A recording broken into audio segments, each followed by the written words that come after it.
Kita berdoa sekali lagi sebelum kita masuk dalam acara firman.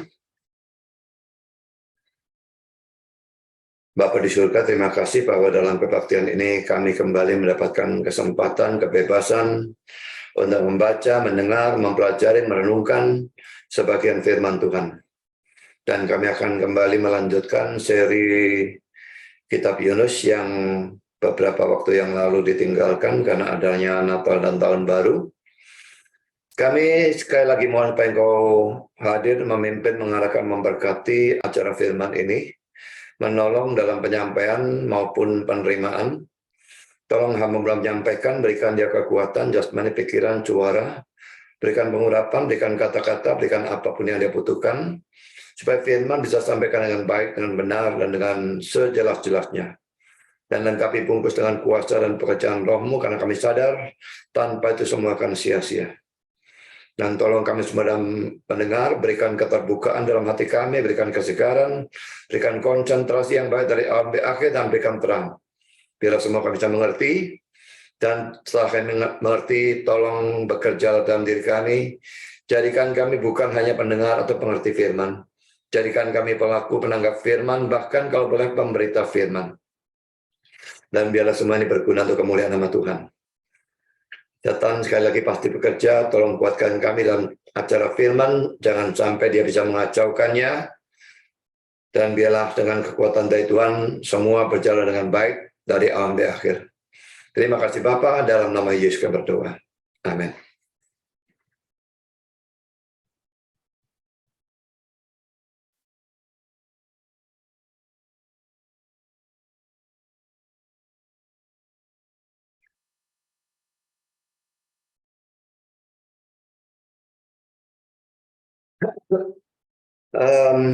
Kita sudah menyelesaikan Yunus 1 sampai 7, dan sekarang kita masuk dalam konteks berikutnya, Yunus 1 ayat 8 sampai dengan 17.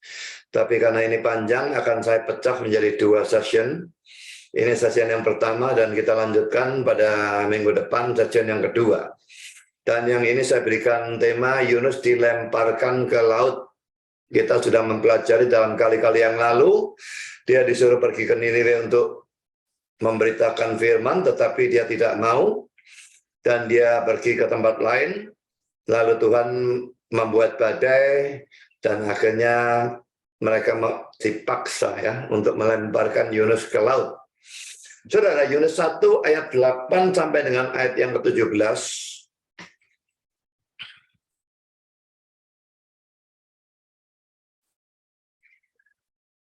Berkatalah mereka kepadanya, beritahukan kepada kami karena siapa kita ditimpa oleh malapetaka ini.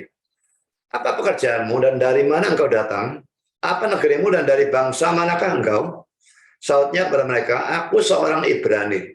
Aku takut akan Tuhan Allah yang mempunyai langit, yang telah menjadikan lautan dan daratan.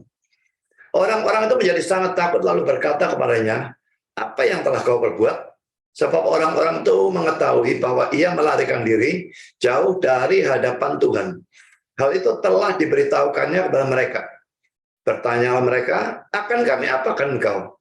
Supaya laut menjadi reda dan tidak menyerang kami lagi, sebab laut semakin bergelora. Sautnya kepada mereka, angkatlah aku, campakkanlah aku ke dalam laut, maka laut akan menjadi reda dan tidak menyerang kamu lagi. Sebab aku tahu bahwa karena akulah badai besar ini menyerang kamu. Lalu berdayunglah orang-orang itu dengan sekuat tenaga untuk membawa kapal itu kembali ke darat. Tetapi mereka tidak sanggup sebab laut semakin bergelora menyerang mereka. Lalu berserulah mereka kepada Tuhan ya. Dari mereka ini kafir, tapi gara-gara hal itu mereka berseru pada Tuhan atau Yahweh.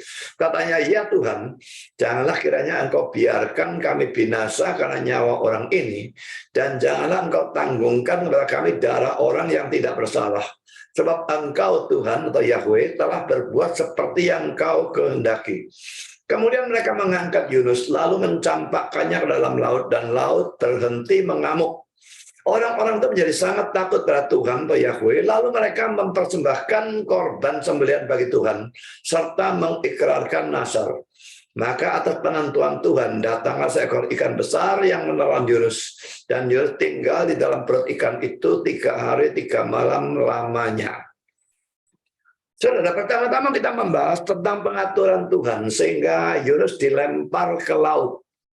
Kalau saudara melihat pada akhir dari ayat 17, pada awal ayat 17 ini ya, ada kata maka atas penentuan Tuhan. Nanti saudara melihat pada pasal 4, ayat 6, ayat 7, ayat 8, kata-kata yang seperti ini atau mirip dengan ini akan muncul lagi.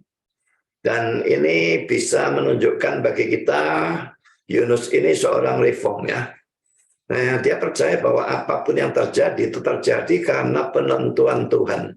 Armenian mau tidak percaya itu terserah mereka, tapi kita percaya itu. Tidak ada apapun yang bisa terjadi kecuali atas penentuan Tuhan. Tapi dalam teks-teks ini diberitakan secara eksplisit. Dikatakan, dinyatakan secara eksplisit. Tuhan menentukan, maka hal itu terjadi.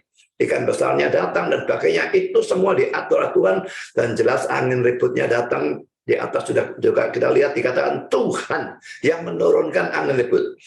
Kata saudara, pada poin pertama kita membahas ya pengaturan Tuhan sehingga Yunus dilempar ke laut. Biarpun Tuhannya tidak perlu datang turun, tapi Dia Maha Kuasa dan tentunya juga Maha Ada. Dia ada di sana sekalipun mereka tidak melihat Dia. Dan Dia bisa mengatur segala sesuatu sehingga hal ini yang Dia kehendaki itu terjadi. Nabi yang tegar tengkuk ini harus dihajar sampai dia bertobat. Dan karena itu dia mengatur sehingga Yunus dilempar ke laut. Mari kita membaca ya percakapan antara Yunus dengan para awak kapal. Tidak usah kita baca ulang lah, tadi sudah ada. Ayat 8 sampai dengan ayat 12. Sekarang saudara kita masuk dalam poin A. Orang-orang di kapal menanya Yunus. Dalam ayat 7 kita melihat bahwa dalam pengundian Yunuslah yang kena undi. Ini sudah kita bahas pada kali yang lalu. Jelas kalau dia kena undi itu juga pekerjaan Tuhan. Karena undi itu melemparkan sesuatu, katakanlah mata uang dan sebagainya. Bisa begini atau begitu, itu Tuhan yang mengatur. Sehingga Yunuslah yang kena undi. Karena itu sekarang dalam ayat 8, kita melihat orang-orang di kapal itu menanyai dia. Kita baca ayat 8-nya. Berkatalah mereka kepadanya, beritahukan kepada kami karena siapa kita ditimpa oleh malapetaka ini. Apa pekerjaanmu dan dari mana engkau datang? Apa negerimu dan dari bangsa manakah engkau? Sekarang poin B, Yunusnya menjawab dalam ayat 9. Sautnya kepada mereka, aku seorang Ibrani. Aku takut akan Tuhan Allah yang mempunyai langit yang telah menjadikan lautan dan daratan. Poin pertama, saudara, dia mengatakan aku takut akan Tuhan atau Yahweh ya. Dan Calvin memberikan tafsirannya. Yang dimaksudkan dengan kata takut adalah penyembahan. Jadi kalau dia takut pada Yahweh, artinya dia menyembah Yahweh. Itu tafsiran yang diberikan oleh Calvin dan memang itu memungkinkan. Tentu fear di sini ya, atau rasa takut. Bukan berarti orangnya gemetaran terhadap Yahweh, bukan seperti itu. Diartikan seperti itu, ceritanya jawabannya jadi aneh ya. Jadi saudara, takut itu diartikan sebagai suatu penyembahan. Jadi maksudnya Yunus, aku menyembah Tuhan atau Yahweh. Lalu sekarang poin yang kedua, Allah yang mempunyai langit, yang telah menjadikan lautan dan daratan. Ini bagian akhir dari kata-kata Yunus dalam menjawab mereka itu ya. Allah yang mempunyai langit, yang telah menjadikan lautan dan daratan. Saudara, kata-kata ini mirip sekali dengan kata-kata aku percaya kepada Allah, Bapa yang Maha Kuasa, Khalik langit dan bumi, dari 12 pengakuan iman rasuli. Atau juga sama atau mirip dengan kata-kata aku percaya kepada satu Allah Bapa yang Maha Kuasa, pencipta langit dan bumi dan segala yang kelihatan dan yang tidak kelihatan, dari pengakuan iman Nisea Konstantinopel. Saudara, yang asli itu Nisea ya, tapi sudah direvisi 2 kali, dan yang populer sekarang ini malahan yang sudah direvisi ya.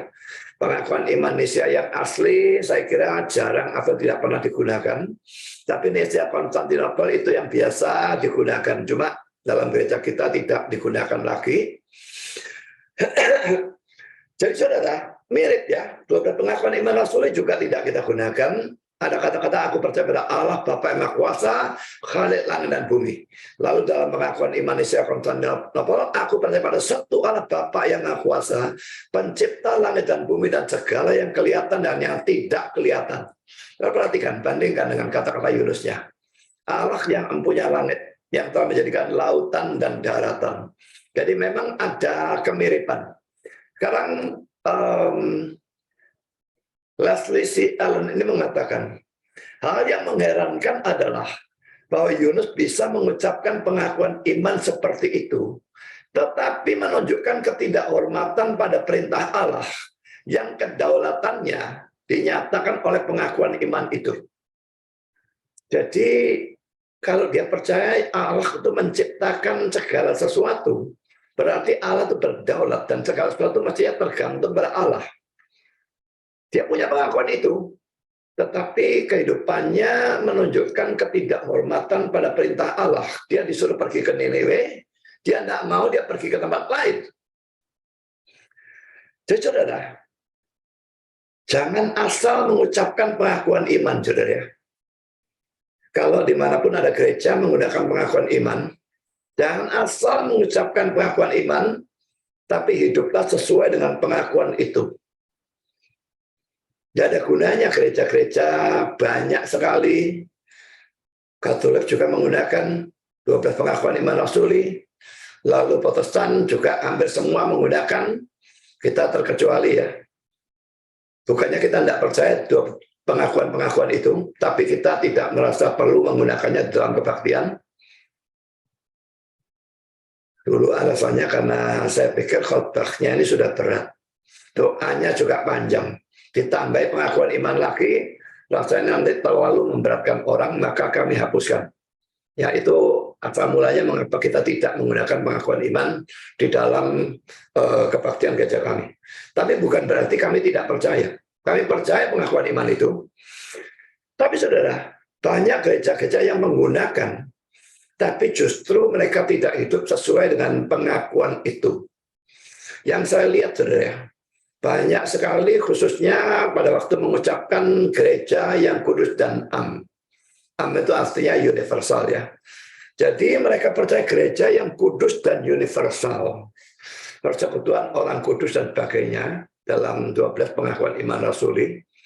Tapi mereka justru melakukan pengkotak-kotakan gereja dengan gereja.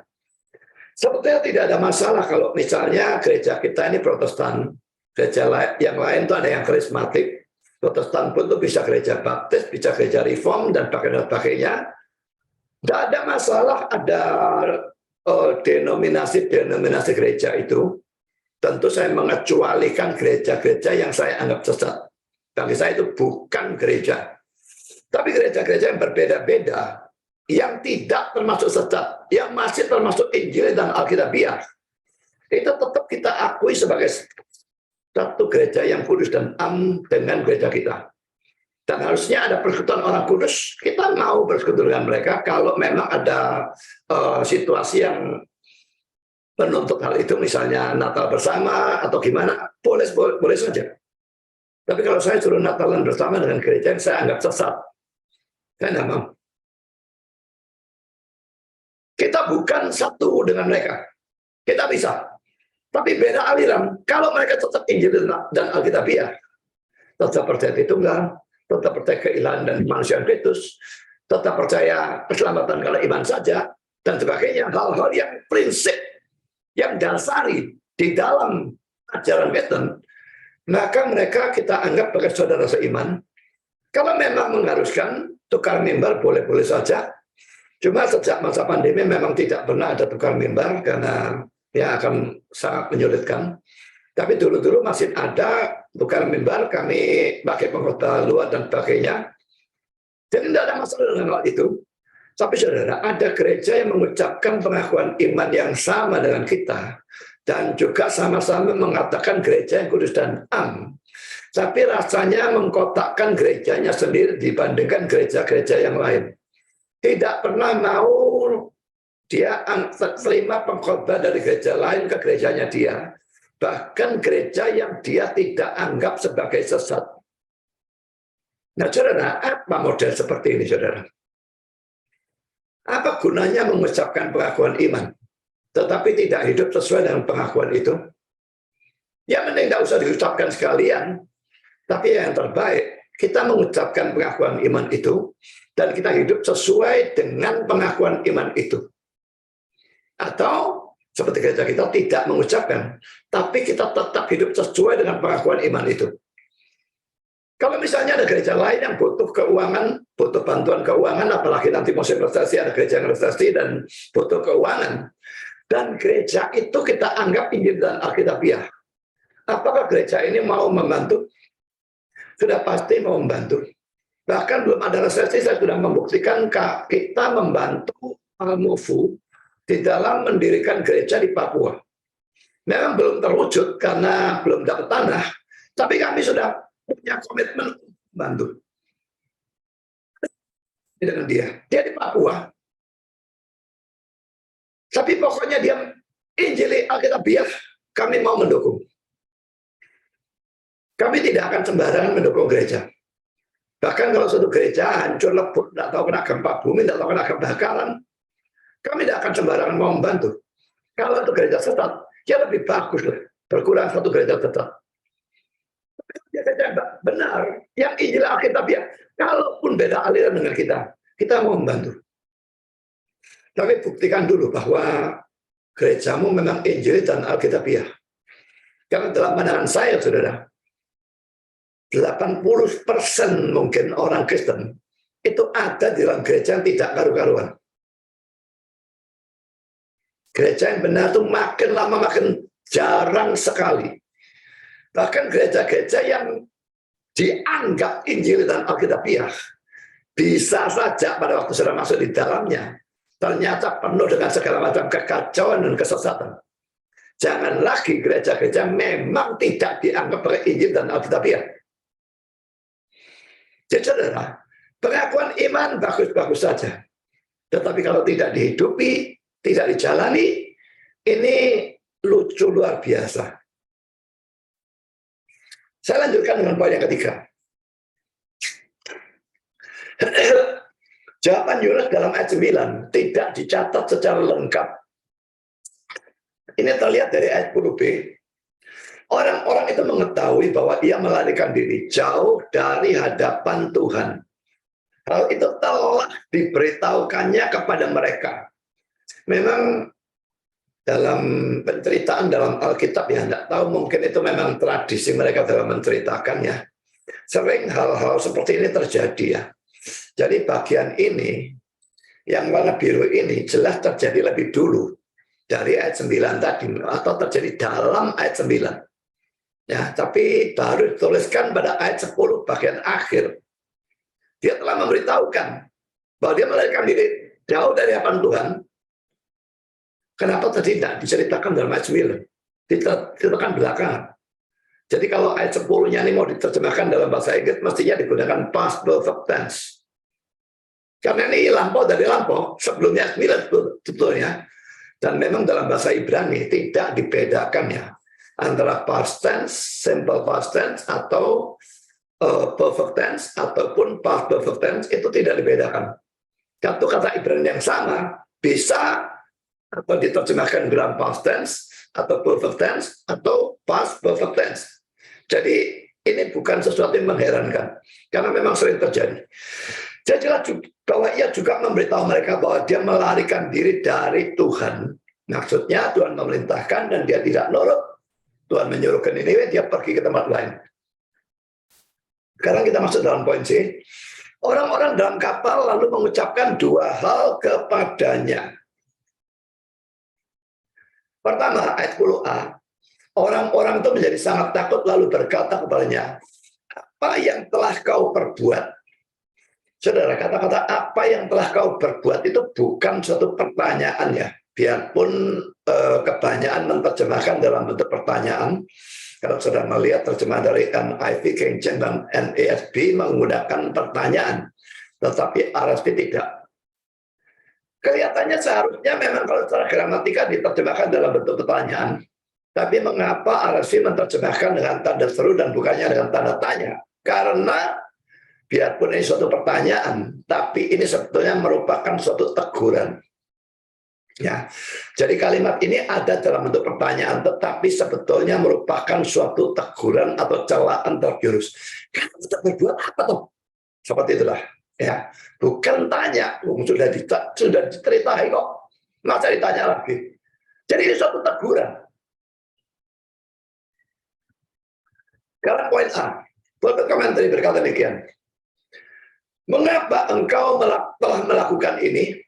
Merupakan suatu pertanyaan yang menusuk paling dalam dari semua. Pertanyaan itu tidak dijawab. Yunus tidak bisa mengusahakan alasan-alasan dan tidak ada alasan bagi pelariannya. Orang yang mundur dalam kerohanian, ini penulis ini bicara kepada saudara ya. Orang yang mundur dalam kerohanian, dulu engkau bisa mencari waktu untuk pelayanan Kristen. Engkau mempunyai sukacita di dalamnya. Engkau menjadi berkat dan engkau diberkati. Tidak demikian sekarang. Engkau telah menarik diri atau mundur dari pekerjaan Kristen. Nah, lalu ditanyakan lagi, mengapa engkau telah melakukan hal ini? Alasan sah atau benar apa yang bisa engkau berikan? Dulu engkau ada dalam persekutuan dengan umat Allah. Tidak demikian sekarang. Dunia ini telah mempersonakan engkau. Engkau bermaksud dengan sungguh-sungguh untuk mendapatkan kedudukan, mengusahakan kekayaan keluargamu. Kesenangan merupakan sesuatu yang kau kejar. Ambisi adalah tujuanmu. Tetapi apakah engkau tidak lebih bahagia pada waktu yang lalu daripada sekarang ini? Dulu sungguh-sungguh ikut Tuhan, sekarang cari duit terus, duniawi terus. Apakah tidak lebih bahagia yang dulu daripada sekarang? Lalu dipertanyakan lagi pertanyaan yang sama. Mengapa engkau telah melakukan ini? Dulu engkau mengecap atau merasakan bahwa Tuhan itu pemurah. Sekarang engkau berada jauh di tempat yang dalam, yang penuh dengan kesembronoan dan kejahatan, di mana tidak ada damai. Mengapa demikian? Engkau pasti tidak bisa berkata apa-apa. Untuk pelarian yang bersalah seperti itu, tidak bisa ada alasan. Komentar ini diberikan berdasarkan terjemahan dari King James. Tadi sudah kita lihat di atas bahwa King James memberikan terjemahan yang beda-beda ya. Ini dalam bahasa Inggrisnya beda-beda. NIV menerjemahkan apakah yang telah kau lakukan atau kau perbuat. King James, mengapa engkau telah melakukan ini? Lalu NASB, bagaimana engkau bisa melakukan ini? RSV bukan pertanyaan, apakah ini yang telah engkau lakukan? Itu ya, jadi terjemahan beda-beda dan Pulpit Commentary ini memberikan suatu komentar berdasarkan terjemahan dari King James. Dan memang sebagian besar penafsir-penafsir kuno menggunakan King James karena pada saat itu memang adanya itu ya, yang versi-versi yang baru seperti NIV, NASB, bahkan RSV pada saat itu tidak ada. Jadi mereka menggunakan terjemahan dari King James dan itu bukan masalah. Saudara, kalau saudara lari dari Tuhan, menjauh dari Tuhan, backsliding istilahnya melorot gitu ya, melorot ya tentu saja ke belakang, mundur begini ya. Saudara, untuk pelarian yang besar seperti itu tidak bisa ada alasan. Memang bisa sekali orang melorot bukan karena kesengajaan, tapi seringkali orang melorot itu karena suatu kesengajaan, seperti dalam kasusnya Yunus ini. Ini bukan tidak sengaja, dia tahu-taunya dia disuruh ke Niniwe. Tapi dia dengan sengaja memberontak, naik kapal, dan pergi ke tempat yang lain. Sekarang kita lihat dalam ayat 10b ya, 10a ya, poin B. Ayat 10a ini menunjukkan bahwa Yunus ditegur orang-orang di atas kapal. Tadinya dalam ayat 6, ia sudah ditegur karena tidur dan tidak berdoa. Ini sudah kita bahas dalam minggu yang lalu, dalam kali yang lalu. Sekarang dia ditegur lagi. Karena lari dari Tuhan yang adalah pencipta langit dan bumi sesuai dengan pengakuannya sendiri. Saudara, dia ini seorang nabi, saudara. Dan seorang nabi biasanya memberitakan firman Tuhan Dan firman Tuhan itu sekalipun tidak selalu menegur orang, bisa saja menghibur orang, bisa saja menunjukkan jalan yang benar pada orang. Tapi firman Tuhan itu sangat sering menegur orang. Jadi Nabi biasanya memberitakan firman Tuhan. Dan Nabi itu biasa atau sering menegur orang. Tetapi saudara, apa yang terjadi pada saat ini? Pada waktu dia lari atau memberontak dari Tuhan, Tuhan membuat dia yang justru ditegur habis-habisan, dan lakinya bukan oleh seorang nabi lain, tetapi oleh orang kafir. Dan ini kata-kata dari Calvin.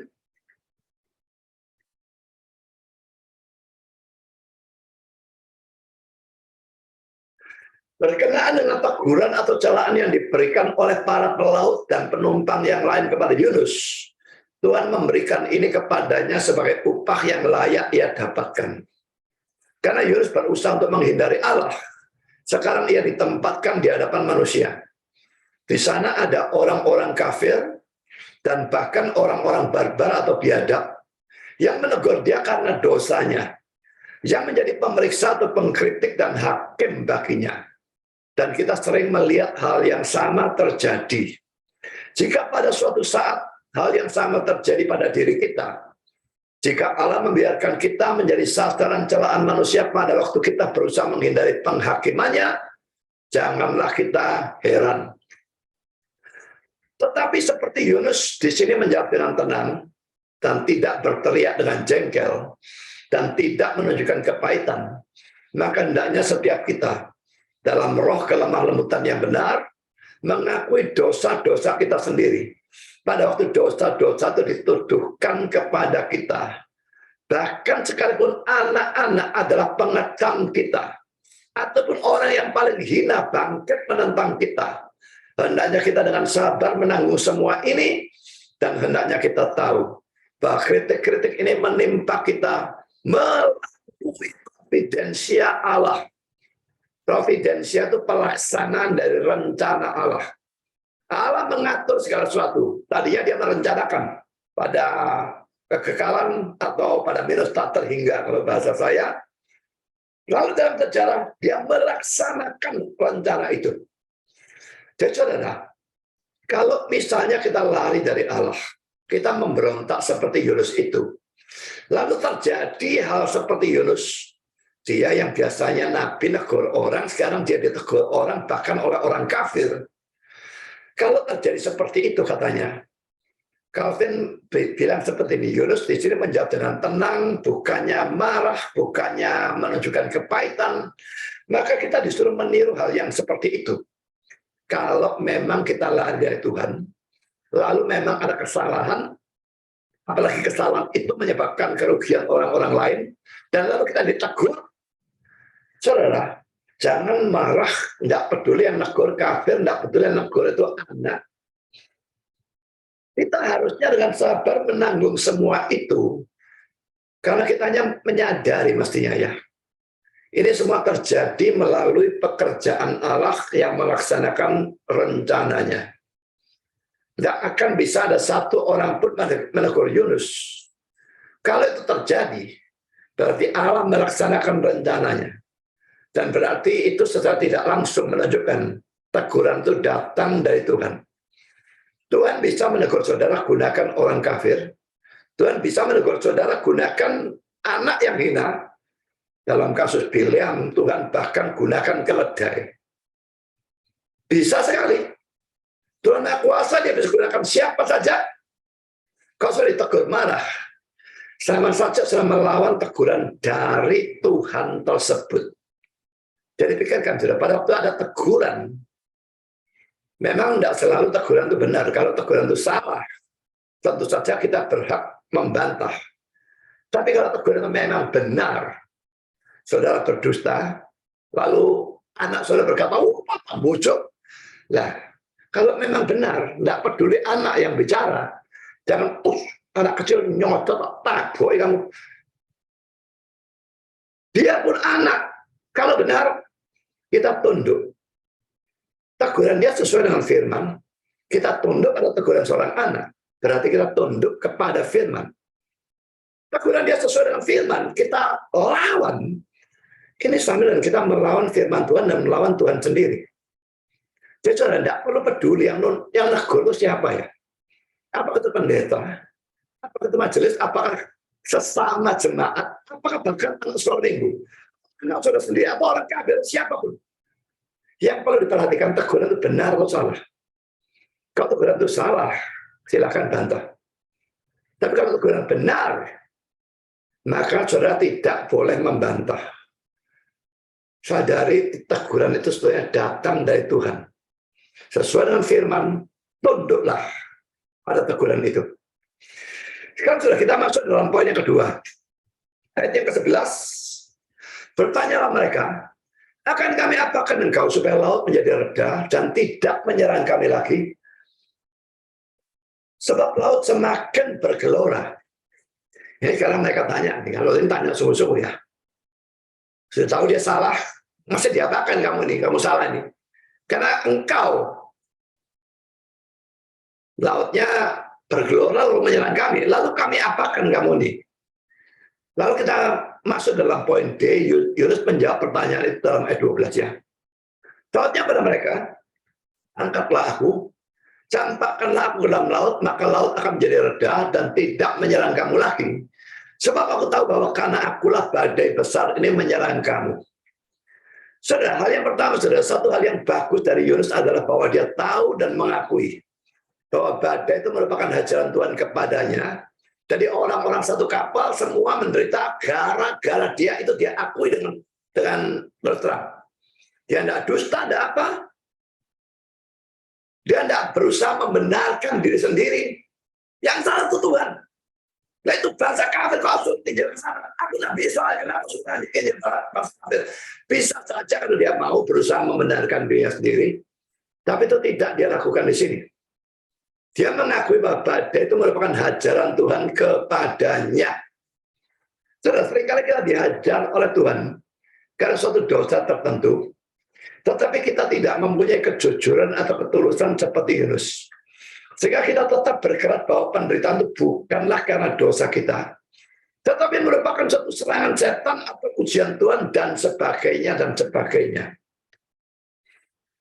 Kalau penderitaan itu menimpa orang lain, kita cepat sekali dalam menghakimi.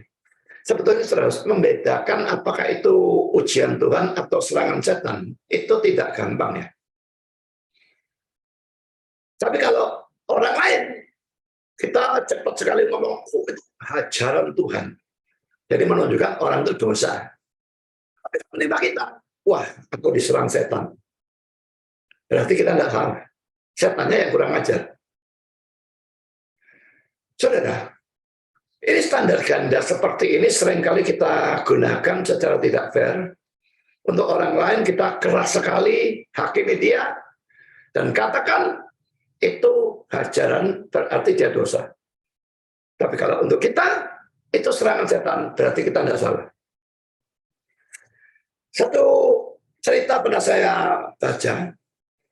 Satu pendeta pergi ke luar kota dengan pesawat dan sebagainya, jauh sekali. Dan pada waktu dia pulang, seorang jemaat menjemput dia. Itu belum zamannya handphone, saudara ya. Lah, jemaat jemput dia, lalu dijemput dengan mobil, dan dalam mobil jemaat itu cerita-cerita kepada sang pendeta. Waduh, ada badai. Rumahku hancur karena badai. Lalu pendeta bilang, makanya lah aku dari dulu sudah bilang, kamu mesti bertobat dari dosamu. Kamu ini berbuat ini. Kamu tidak mau bertobat, sekarang Tuhan ajar kamu. Lalu jemaatnya jawab, loh Pak Pendeta, itu badai juga menghancurkan rumahmu. Bah, memang rencana Tuhan melampaui akal manusia. Itu jawaban si pendeta. Mengapa bisa berbeda? Tadi dia jangan gampang katakan badai itu ajaran Tuhan. Tapi pada waktu badainya ternyata mengenai rumah dia, itu rencana Allah yang melampaui segala akal. Pada kasus pertama dia katakan kamu salah. Padahal kalau dirinya sendiri, dia tidak salah. Cuma rencana Tuhan memang tidak bisa kita mengerti melampaui akal kita. Saudara, jangan secara munafik gunakan tanda ganda seperti ini. Sekalipun memang bisa ada perbedaan. Memang bisa. Yang di sana karena ajaran, yang di sini bukan. Bisa. Tapi itu sukar sekali untuk membedakan. Kalau kita menghakimi dengan cepat, tanpa pemeriksaan apapun, ini menggunakan tanda ganda. Dan ini salah. Sekarang kita masuk dalam poin yang kedua. Tetapi di sini jelas juga ada kesalahan dari Yunus ya, dalam jawaban dia. Albert Barth mengatakan bahwa Yunus tidak mempunyai hak untuk menjatuhkan hukuman mati atas dirinya sendiri. Karena kan dia minta dilemparkan keluar. Kamu lemparkan aku ke laut. Nah, dilemparkan ke laut yang badai seperti itu mestinya akan mati. Jadi sama saja dengan dia menjatuhkan hukuman mati atas dia sendiri. Dan dia tidak punya hak untuk melakukan itu tanpa perintah dari Allah. Dia seharusnya pergi ke Niniwe dan bukannya mati di Laut Tengah. Dia jelas di sini salah. Di sini juga kelihatan kebandelan Yunus ya. Daripada aku terpaksa pergi ke Niniwe dan berkhotbah di sana, dia tahu itu salah. Dia tidak pergi, dia salah. Tapi dia masih memberontak. Mending mati aku. Lemparkan aku ke laut supaya mati. Jadi aku tetap tidak perlu pergi ke Niniwe. Tapi manusia mau adu keras-keras sama Tuhan, itu tidak mungkin bisa menang. Seperti yang nanti kita lihat dalam kasusnya, dia terpaksa juga pergi ke Niniwe. Karena termasuk poin kedua, saudara. Para awak kapal tidak mau menuruti kata-kata Yunus. Mereka berjuang untuk membawa kapal itu ke darat. Suruh melemparkan, tidak mau. Mereka punya kasih, bukan? Ada bagusnya sekali padahal ini orang kafir. Mereka berjuang untuk membawa kapal itu ke darat. Mau menyelamatkan baik diri mereka maupun Yunusnya. Padahal mereka tahu sudah Yunus yang bikin gara-gara. Kenapa mereka bukannya jengkel? Sudah lempar saja benar. Habis perkara. Tapi tidak. Ini yang mereka lakukan dalam ayat 13a. Lalu berdayunglah orang-orang itu dengan sekuat tenaga untuk membawa kapal itu kembali ke darat. Saudara, poin A ya. Hal yang baik dalam diri orang-orang ini adalah bahwa mereka menghargai nyawa manusia. Yunus tetap manusia. Manusia berdosa, tapi tetap manusia. Dan mereka hargai tidak. Sedikit-sedikit buang, bunuh saja. Tidak. Dan mereka berbelas kasihan terhadap Yunus. Ini orang barbar ya. Biadab kasarnya. Kafir, tapi mereka menghargai nyawa manusia dan mereka berbelas kasihan terhadap Yunus. Sekarang poin B, saudara.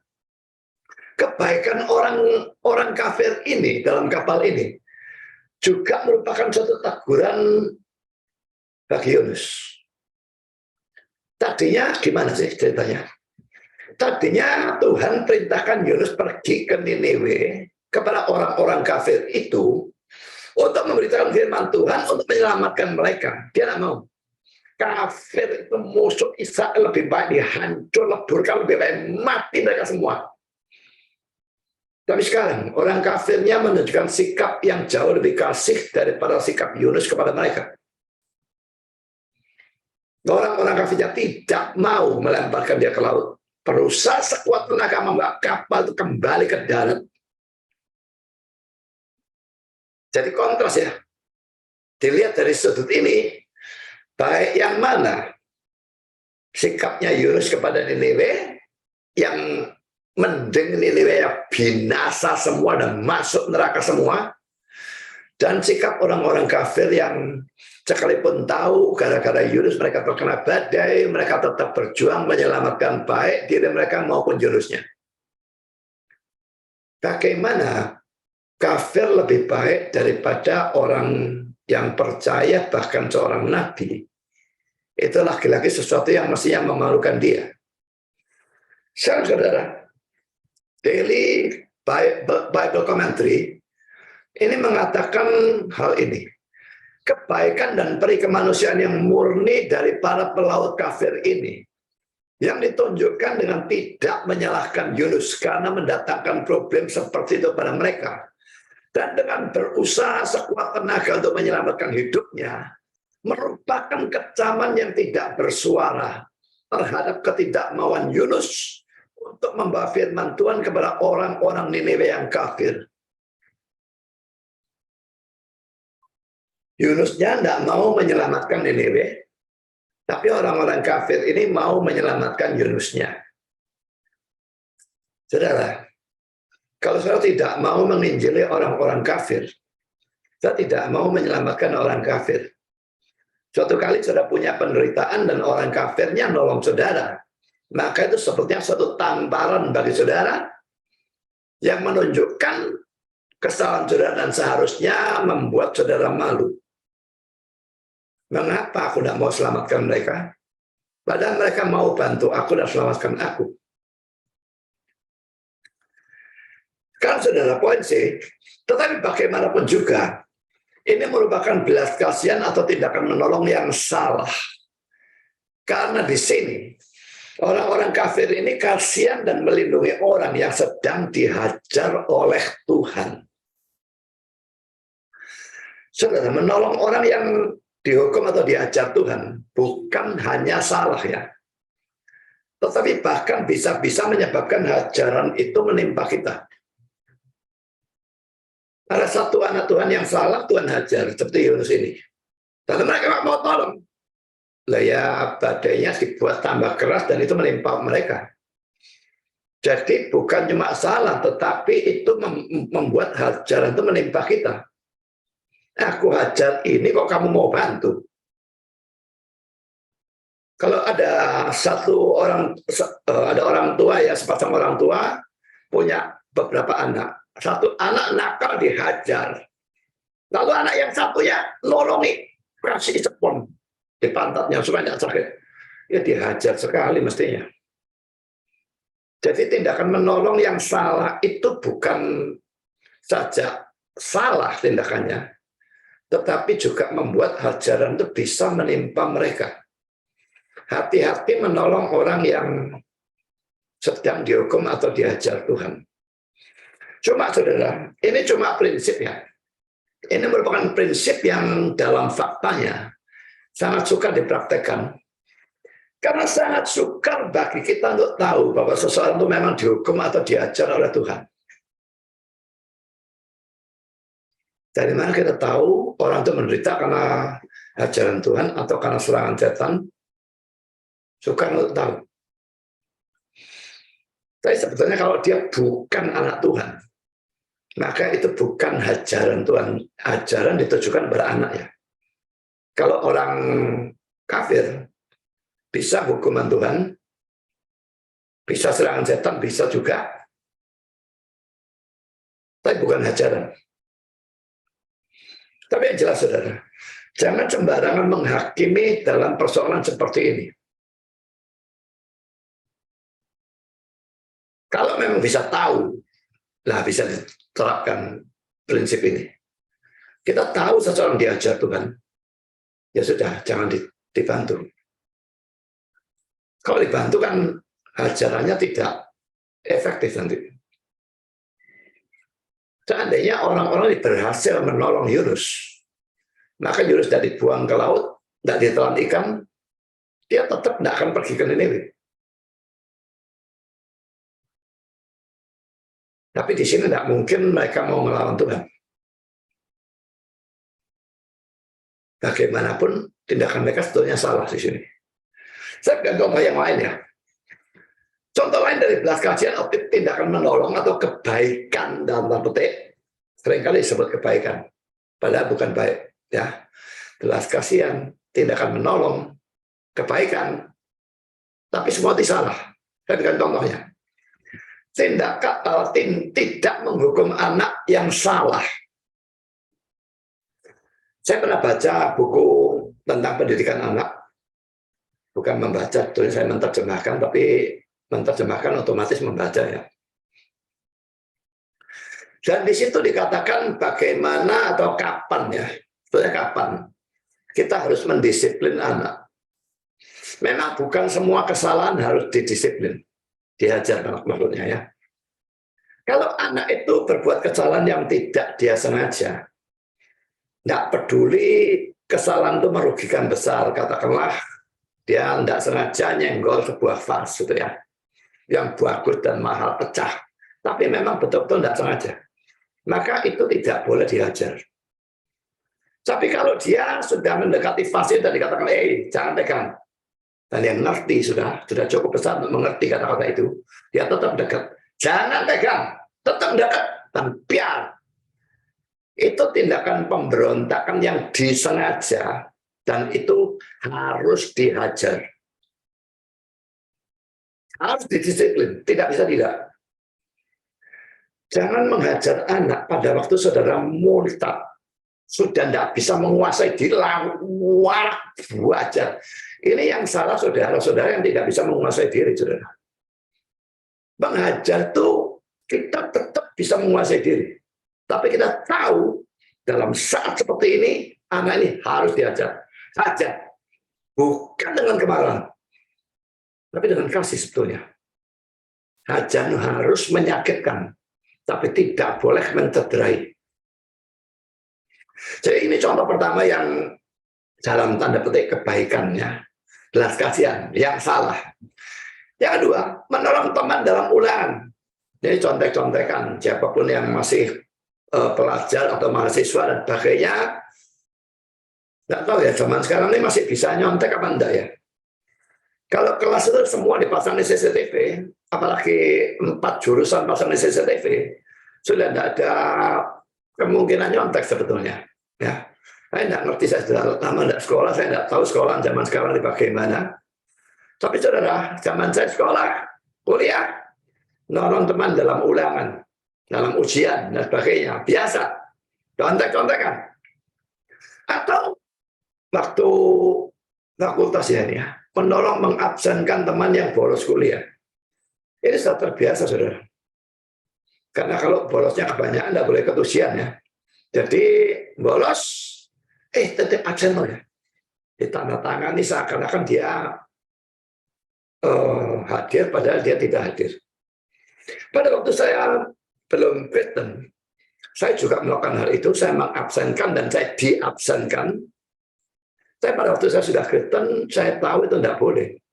Saya tidak minta lagi diabsenkan, tapi teman-teman itu begitu baik, tetap mengabsenkan. Tapi saya lihat, waktu saya masuk, saat lagi minggu depannya dan sebagainya, saya lihat, tuh, ini kok saya hadir, saya tidak hadir, kok saya coret. Ini tergolong dusta dengan tulisan, dan jelas ini tidak boleh kita lakukan. Ini bukan kebaikan. Contoh yang keempat, memberi rokok sebagai tanda terima kasih. Rokok ini sudah dibuktikan oleh medis ya. Ini menyebabkan kanker dan penyakit jantung dan stroke dan macam-macam. Begitu banyak akibat buruk dari rokok. Kalau saudara adalah orang yang merokok dan saudara tetap membantah, ya tapi ada perokok tapi matinya umur 85, ya gimana? Iya, kalau dia tidak merokok mungkin dia mati umur 95, kalau 100. Bukti saudara, ada bukti yang medis, dibuktikan racun-racunnya dan sebagainya menimbulkan kanker, bisa ini, bisa itu, macam-macam. Bagaimana kita memberikan rokok pada seseorang sebagai tanda terima kasih? Ini sama seperti suruh dia bunuh diri pelan-pelan. Dulu saya lupa kapan itu, waktu negara kita dalam situasi yang genting. Di daerah rumah saya ini ada jaga malam. Di jalan persis di depan rumah ya. Kasih beberapa kursi, meja gitu ya. Ada jaga malam. Lalu juga ada satpam tentu saja. Dan tiap rumah dimintai sumbangan untuk beli kopi dan rokok untuk satpam. Bukan sumbangan, dimintai kopi dan rokok. Nah, saya bilang saya tidak mau beli rokok. Kalau kopi saya tidak masalah, itu tidak membahayakan diri. Rokok saya tidak mau beli. Pertama, dengan saya belikan rokok, saya memberi sesuatu sepertinya menyuruh dia bunuh diri pelan-pelan. Kedua, rokok itu saya mesti beli. Pada waktu saya beli, orangnya lihat orang Kristen pendeta beli rokok. Saya tidak mau itu. Tapi saya kasih uangnya. Saya waktu itu lupa berapa, entah 20.000 atau berapa. Ini uangnya. Mau kamu belikan rokok, mau kamu belikan racun, mau kamu belikan pisang goreng, suka-sukamu. Tapi bukan aku yang beli. Kalau seperti itu saya lawan, saudara. Saya tidak peduli RT atau apapun mau ngeyel, saya tidak mau beli rokok. Contoh yang kelima, melindungi seseorang atau menutupi kesalahan seseorang dengan jalan berdusta. Ini banyak ya, dusta dianggap sebagai dusta yang baik. Karena tujuannya melindungi seseorang, menutupi kesalahan seseorang, dan sebagainya. Dusta putih itu tidak ada. Dusta untuk kebaikan, itu seringkali disebut white lie. Dusta putih, tidak ada. Semua dusta adalah dosa. Mutlak tidak ada dusta putih. Kalau membunuh, itu masih ada pembunuhan yang tidak dosa. Saya tidak mau bahas di sini karena memang bukan waktunya. Tapi kalau dusta, mutlak tidak ada dusta yang merupakan kebaikan. Semua dusta adalah dosa. Saudara, jangan sok melakukan kebaikan dengan melakukan hal-hal seperti ini. Contoh 1, 2, 3, 4, 5. Dan mungkin banyak contoh yang lain lagi. Kelihatan baik, tapi dosa. Para anak kapal ini, orang di kapal ini, kepingin menolong Yunus. Kelihatan baik, tapi dosa. Poin ditinjau dari sudut Yunus, kebaikan orang-orang itu terhadap dia tidak berarti bahwa dia itu berada di jalan yang benar. Juga tidak berarti bahwa dia itu diberkati oleh Tuhan. Ini seringkali merupakan kesimpulan sembarangan saja ya. Kesimpulan yang sembrono dari banyak orang. Ada orang-orang berbuat baik terhadap aku. Berarti aku diberkati Tuhan. Berarti aku ada di jalan yang benar. Itu kesimpulannya. Cepat sekali. Saudara, adanya orang-orang yang baik kepada kita tidak sama sekali menjamin bahwa kita sedang ada di jalan yang benar. Bisa sekali itu bukan berkat Tuhan, tapi berkat dari setan. So, pikir setan tidak bisa memberkati? Tentu bisa kalau ada izin dari Tuhan. Tanpa izin Tuhan tidak bisa. Tapi selain Tuhan mengizinkan. Mengapa? Supaya kita tertipu? Ya. Seringkali Tuhan itu pasang jebakan-jebakan, saudara. Kalau saudara belajar firman Tuhan banyak, saya akan tahu jebakan-jebakan itu. Tapi kalau saudara tidak tahu firman Tuhan banyak, atau tidak tahu apa-apa, saudara tidak tahu itu jebakan, saya pikir itu berkat Tuhan pada berkat setan, dan saya terus bertekun dalam kehidupan itu. Salahnya Tuhan? Tidak. Salahnya saudara yang tidak belajar firman. Jadi hati-hati kalau pekerjaan saudara berhasil, dan ada orang yang berbuat baik pada saudara, saya tidak tahu apa. Banyak bisa berbuat baik. Dan lalu saudara anggap saudara jalannya jalan yang benar. Dan saudara diberkati oleh Tuhan. Berkat bisa datang dari Tuhan, bisa juga datang dari setan. Gereja, bangun gereja, wah, orang nyumbang, dan berhasil buat gereja megah, banyak jemaatnya, dan maju pesat. Dan orang cepat sekali ngomong, wah, Tuhan memberkati gerejaku. Kok tahu kalau berkat Tuhan? Lihat ajarannya, kalau ajarannya sesat, gerejamu diberkati setan. Dan bukan diberkati Tuhan. Gereja yang benar biasanya justru diserang setan habis-habisan. Biasanya sukar untuk maju, biasanya jadi gereja yang melarat.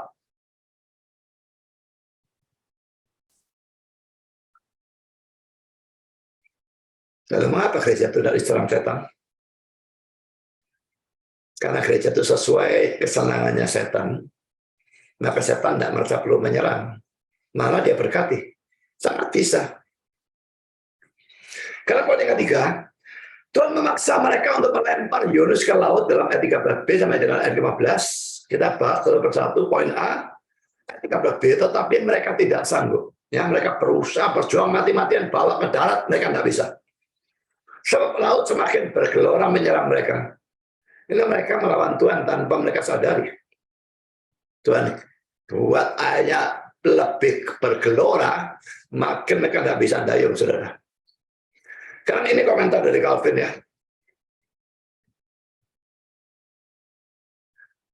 Tetapi Tuhan membalikkan hati mereka sedemikian rupa, sehingga sekarang mereka melihat dengan lebih jelas betapa menyedihkannya dosa melarikan diri dari panggilan Allah. Lari dari panggilan Allah itu luar biasa buruk ya.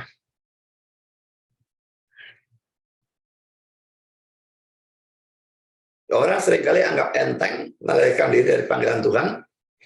Dan ingat, melarikan diri dari panggilan Tuhan itu bisa bermacam-macam. Bisa saudara tahu saudara dipanggil Tuhan, tapi saudara tidak mau. Ya, aku tidak mau jadi pendeta. Titik. Seperti Yunus tahu disuruh ke Niniwe, ya, aku naik kapal pergi tempat lain.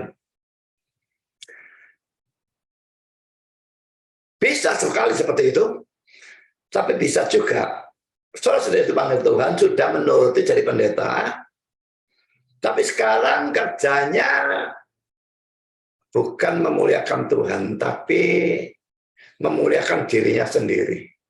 Cari nama, cari duit, pelayanan sebanyak mungkin, kalau bisa tanpa belajar.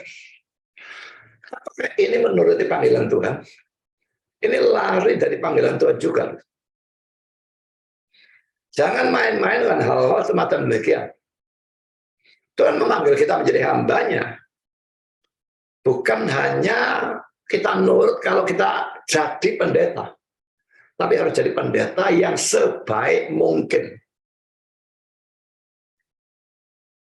Dan jelasnya bukan memuliakan diri kita sendiri, tapi memuliakan Tuhan. Cari nama untuk diri sendiri, buang itu jauh-jauh.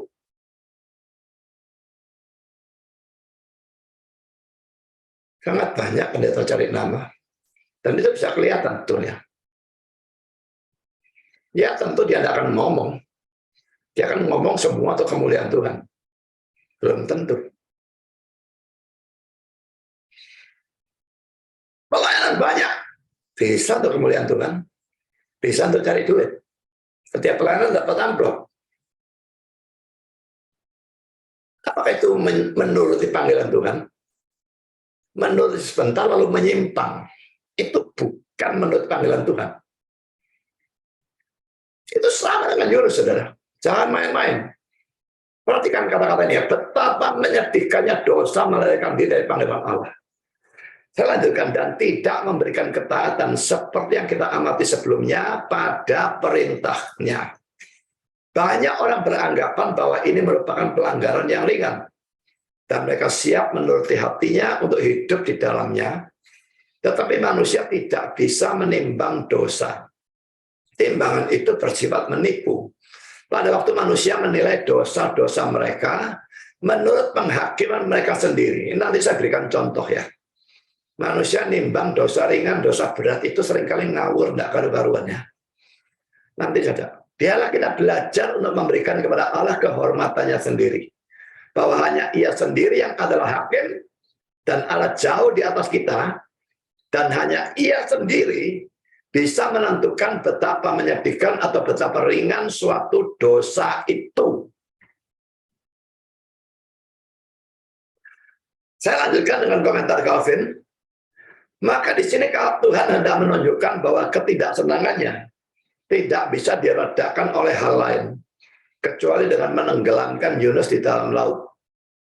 Tuhan bermaksud untuk menjadikan Yunus suatu contoh, supaya semua bisa tahu bahwa ia tidak boleh diremehkan, tetapi harus langsung ditaati begitu ia memerintahkan suatu apapun.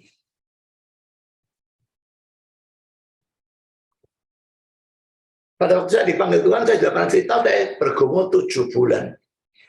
Apakah itu penundaan panggilan Tuhan selama 7 bulan? Tidak. Saya belum punya keyakinan. Dan saya pada waktu sudah merasakan ada panggilan Tuhan, saya bergumul itu, saya bilang pada Tuhan, Tuhan ini bukan sama sekali rencana saya, ini 180 derajat dari rencana saya semula. Saya tidak pernah kepingin jadi pendeta. Tapi saya mau dengan satu syarat, yakinkan saya 100%, tidak kurang satu pun, bahwa engkau memang memanggil aku menjadi hamba Tuhan. Dari pergumulan itu naik sedikit demi sedikit, sampai titik saya betul-betul yakin 100%. Lalu saya menyerahkan diri, saya tidak menunda.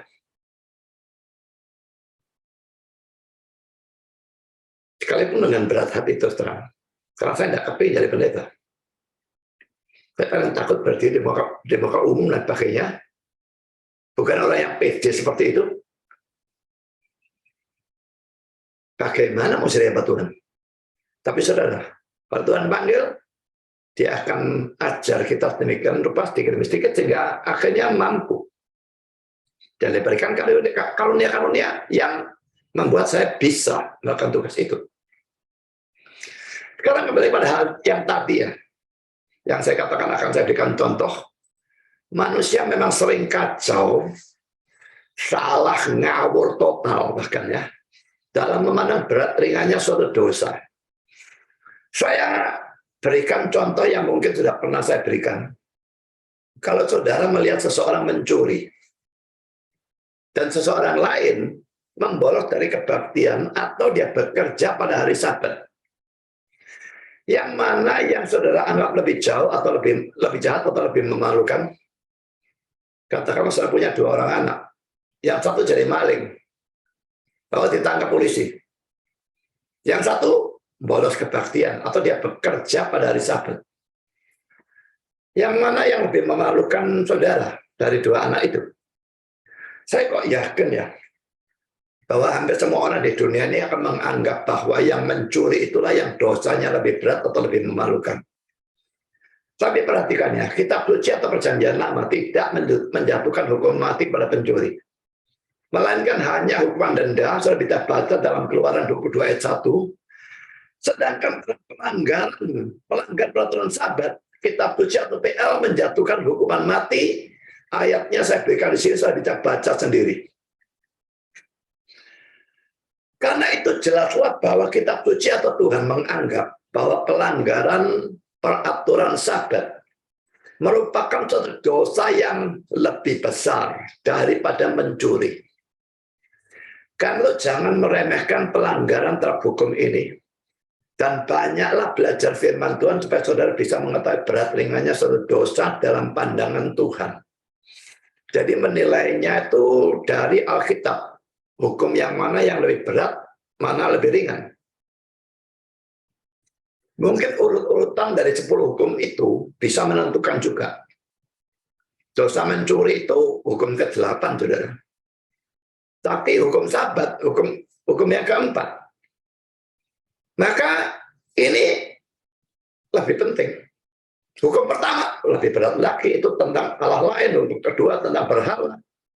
Dan hukum ketiga yang paling diremehkan orang, menyebut nama Allah dengan sia-sia. Jangan sembarangan berkata, ya Allah, oh my God, Jesus, dan sebagainya. Tuhan tidak mau namanya dibuat ucapan sembarangan atau dibuat untuk guyonan yang tidak ada gunanya. Kalau saya sering melakukan itu, berhentilah. Itu ranking ketiga dalam 10 hukum, saudara. Bukan hukum yang ringan. Mempermainkan nama Tuhan sama dengan mempermainkan Tuhannya sendiri. Saya lanjutkan dengan poin B. Akhirnya mereka terpaksa melempar Yunus ke laut. Kita baca ayat 14 dan 15. Lalu berserulah mereka kepada Tuhan, katanya, ya Tuhan, janganlah kiranya Engkau biarkan kami binasa karena nyawa orang ini. Dan janganlah engkau tanggungkan kepada kami darah orang yang tidak bersalah. Sebab engkau Tuhan telah berbuat seperti yang kau kehendaki. Kemudian mereka mengangkat Yunus lalu mencampakkannya ke dalam laut. Dan, perhatikan, laut mendadak ya, mendadak seketika ya, berhenti mengamuk lautnya. Pertama saudara, ada yang mengalegorikan itu menafsirkan sebagai lambang apa yang sebetulnya bukan lambang. Nah, apa yang sebetulnya hurufiah diartikan sebagai lambang, maka itu disebut mengalegorikan. Nah, ada penafsir yang mengalegorikan bagian ini sebagai berikut. Mendayung dengan sekuat tenaga itu diartikan menunjuk pada usaha untuk selamat dengan kekuatan sendiri.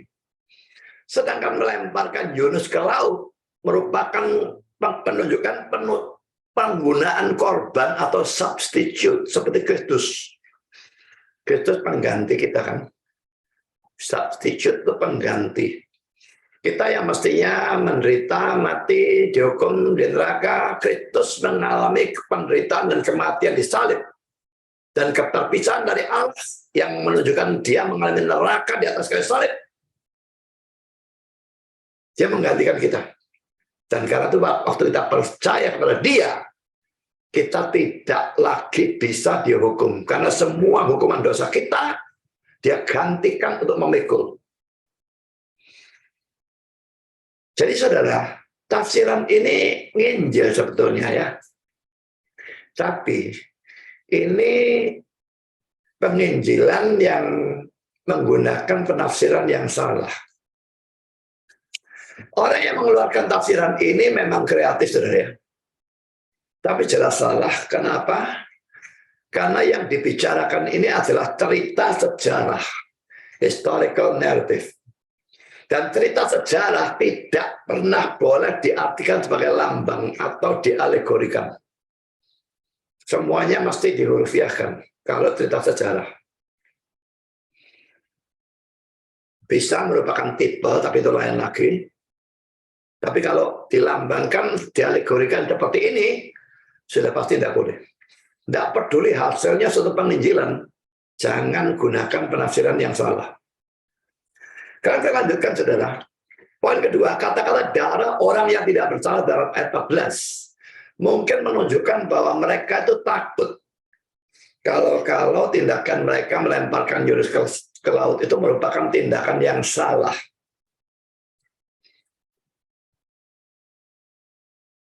Jadi jangan tanggungkan darah orang yang tidak bersalah. Maksudnya kalau ternyata kami salah melemparkan Yunus, mereka minta ampun. Kan poin sih, begitu Yunus dilempar ke laut, badai langsung berhenti. Calvin memberikan komentar seperti ini. Perubahan mendadak ini merupakan bukti yang cukup bahwa Yunus merupakan satu-satunya penyebab mengapa mereka hampir mengalami bencana kapal. Karena jika laut itu tidak langsung tenang, tetapi setelah beberapa waktu, maka itu bisa dianggap sebagai kebetulan. Tetapi karena laut langsung tenang, maka tidak bisa dikatakan sesuatu yang lain selain daripada bahwa Yunus dihukum oleh penghakiman Allah. Jadi memang Tuhan menunjukkan kamu lempar itu benar. Dan dia buktikan dengan cara menghentikan badai itu secara mendadak. Di mana badai berhenti mendadak, saudara? Ya, waktu Yesus menghentikan badai itu berhenti mendadak. Ya. Tapi secara alamiah, di mana ada badai berhenti mendadak? Berhentinya pelan-pelan, menurun sampai hilang. Tidak ada badai berhenti mendadak. Tapi di sini hanya satu orang dilemparkan, badainya langsung berhenti. Kemahakuasaan Tuhan ditunjukkan sebagai bukti bahwa Yunus memang bersalah, satu-satunya yang bersalah, dan tindakan mereka melemparkan bukan salah di hadapan Tuhan. Sekarang sudah kita masuk dalam poin yang keempat.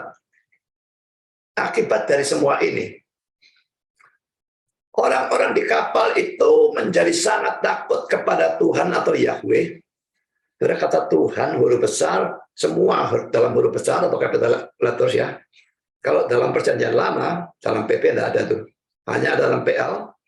Itu berarti kata Ibrania adalah YHWH. Yang seringkali dibaca Yahweh. Ada yang membaca Yehova, tapi lebih banyak yang membaca Yahweh pada zaman sekarang, sekalipun kita tidak tahu dengan pasti sebetulnya YHWH itu pembacaannya bagaimana. Yahweh itu hanya merupakan satu kemungkinan, bukan suatu kepastian.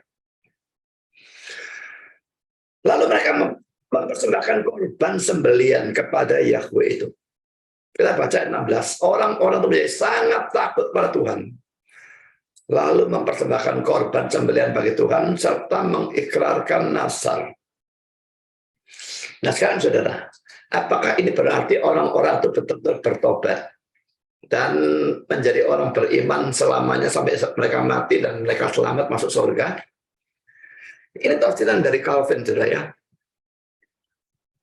Calvin mengatakan bahwa mungkin sekali setelah semua bahaya ini berakhir, maka para awak kapal itu meninggalkan Allah lagi.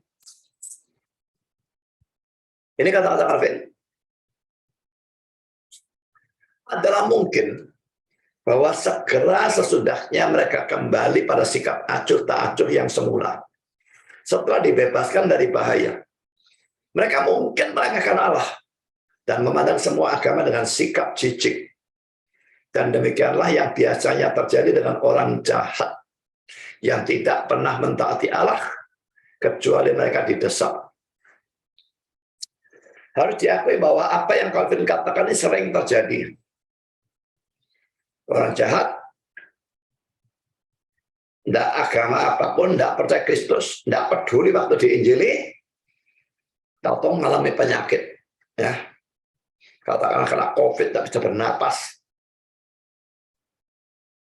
Maka dia bertobat. Sembuh dari COVID. Jahat lagi. Bisa, saudara. Dalam keadaan tertekan, apapun dia percaya itu. Kelihatannya bertobat. Tapi begitu semua hilang, wah, dablek lagi. Contoh yang menyolok itu viral dia. Dihajar 10 tulah. Kelihatan bertobat berapa kali, saudara? Baca sendiri. Kelihatan bertobat. Tapi pada waktu tulahnya hilang, telaskan di hatinya. Terus. Bahkan tulah ke-10 anak mati bertobat. Bisa berangkat. Menyesal kalau bertobat. Kejar. Sampai dia dihancurkan di Laut Teberau, ya sudah, nggak butuh bertobat sudah juga. Jadi hal seperti ini banyak. Saudara, jangan lakukan yang seperti itu. Kalau enggak, kepingin terjadi tulah-tulah yang lain, makin lama makin banyak sampai menghabisi saudara. Seperti kasus Firaun. Calvin juga mengatakan bahwa kalau kita suci mengatakan takut kepada Tuhan, itu bisa menuju pada ibadah lahiriah. Tadi kan dia katakan penyembahannya. Tapi bisa penyembahan tapi cuma lahiriah. Atau kesalehan dan kadang-kadang pada rasa takut yang bersifat perhambaan. Rasa takut dari seorang hamba kepada Tuhannya. Tuhan tidak mau itu, saudara. Dia ingin cinta kita. Kita beribadah karena kasih. Kalau kita pergi ke gereja karena takut. Kalau aku tidak pergi gereja, tidak diberkati. Kalau aku tidak pergi gereja, nanti jadi bencana itu terjadi apa? Gereja. Nah ini rasa takut yang bersifat perhambaan. Kalau mau taat karena kasih, Yohanes 14 ayat 15. Dan mungkin yang terakhir inilah yang merupakan rasa takut dari orang-orang ini. Ini kata-kata Calvin. Dari semua yang saya berikan di sini, 14 dari Calvin. Sekalipun apa yang dikatakan Calvin memang merupakan sesuatu yang sering terjadi. Tetapi mayoritas penafsir yang lain beranggapan bahwa tindakan para awak kapal dalam ayat 16 itu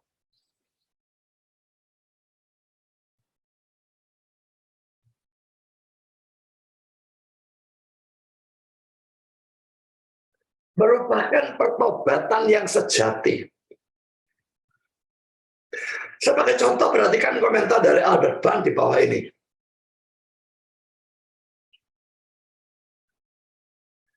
Dan demikianlah mereka tidak diragukan lagi terdaftar di antara umat Allah. Buah pertama dari antara orang kafir. Dimenangkan bagi Allah yang menguasai segala sesuatu melalui ketidaktaatan dan pertobatan dari nabinya.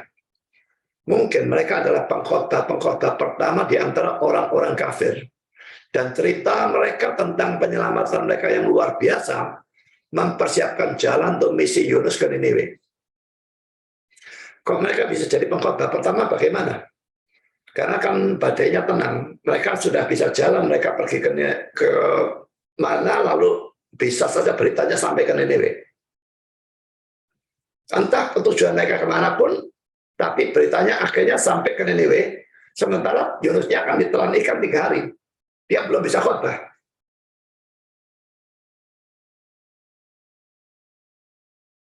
Tapi poinnya saudara, Albert Barnes menganggap mereka tidak diragukan lagi. Dia bukan mengatakan mungkin, tapi dia pastikan. Mereka terdaftar di antara umat Allah, berarti pertobatannya sungguh-sungguh. Buah pertama dari antara orang kafir dimenangkan bagi Allah yang menguasai segala sesuatu melalui ketidaktaatan dan pertobatan dari nabinya. Nah, kalau mereka memang betul-betul khotbah, cerita tentang pernah badai, Yunus dilemparkan, dimakan ikan, dan sebagainya, itu mereka siap sebarkan di sana. Lah, tahu-tahu waktu Yunusnya datang, loh ini yang ditelan ikan kok bisa datang?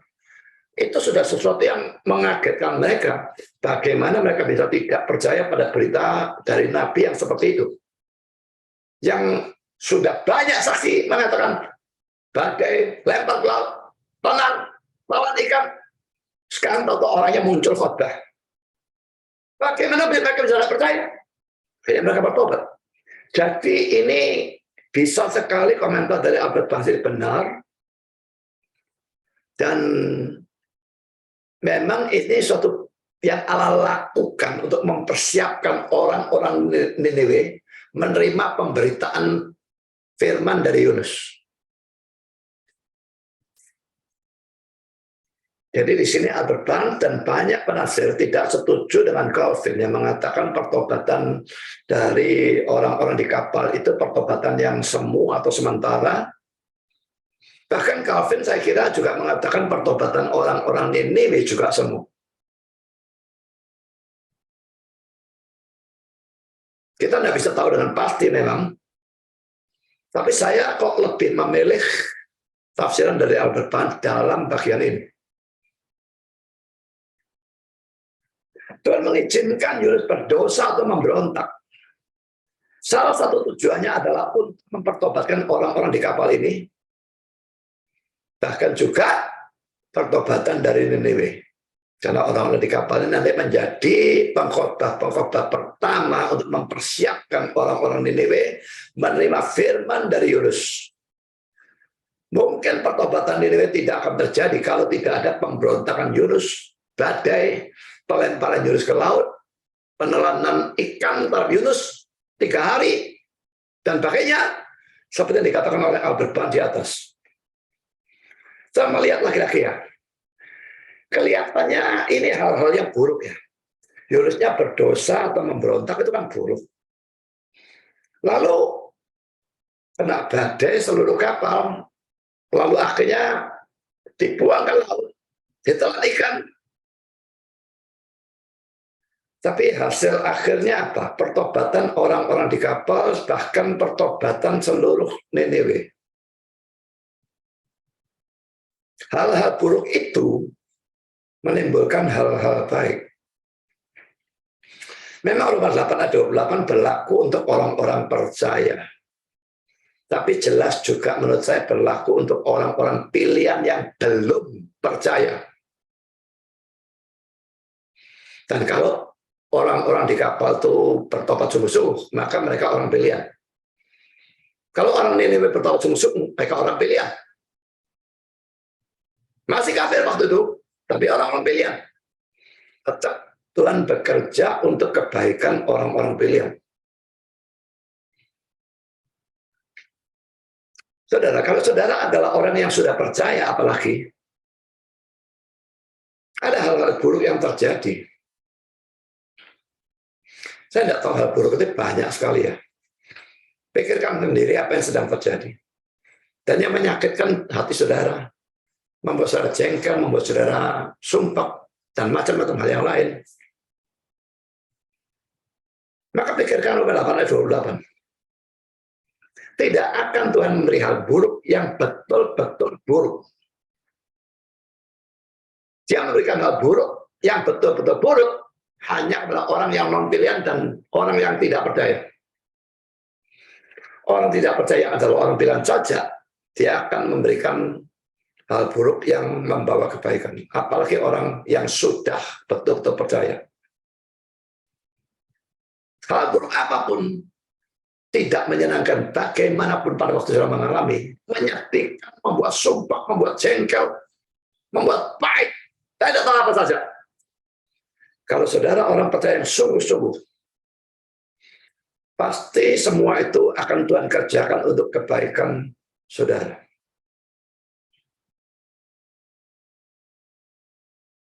Tuhan memberkati saudara. Amin.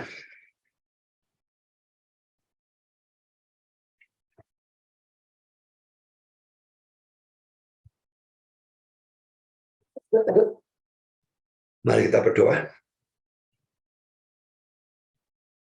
Bapa di surga, terima kasih bahwa kami sudah boleh mendengar firman Tuhan. Kebahagiaan firman, dan kami bertambah maju lagi dalam mempelajari tentang kitab Yunus ini. Kami sudah mempelajari tentang hal yang baik ataupun yang buruk dalam diri Yunus. Hal yang baik maupun yang buruk dari orang-orang di kapal. Juga pertobatan orang di kapal dan kemahakuasaan Allah yang mengatur semua. Sehingga semua hal-hal yang buruk itu menjadi kebaikan, mempertobatkan mereka, bahkan mempertobatkan Niniwe. Biar kami belajar hal-hal yang baik dari orang-orang di kapal itu. Hal-hal yang baik dari Yunusnya, dan terutama biar kami belajar pada waktu mengalami hal-hal yang tidak menyenangkan. Kalau kami yakin bahwa kami adalah anak Tuhan yang sejati, biarlah kami tetap bersyukur dan memuji Engkau di dalam keadaan yang tidak menyenangkan itu. Dengan beriman pada janji Tuhan dalam Roma 8 ayat 28. Bahwa Engkau turut bekerja dalam segala sesuatu untuk mendatangkan kebaikan. Biarpun mata kami belum melihat kebaikan itu, atau terus tidak melihat kebaikan itu, biar kami berjalan dengan iman. Dan tetap percaya sekalipun mata kami tidak melihat. Terima kasih Bapa, dalam nama Yesus kami berdoa. Amin.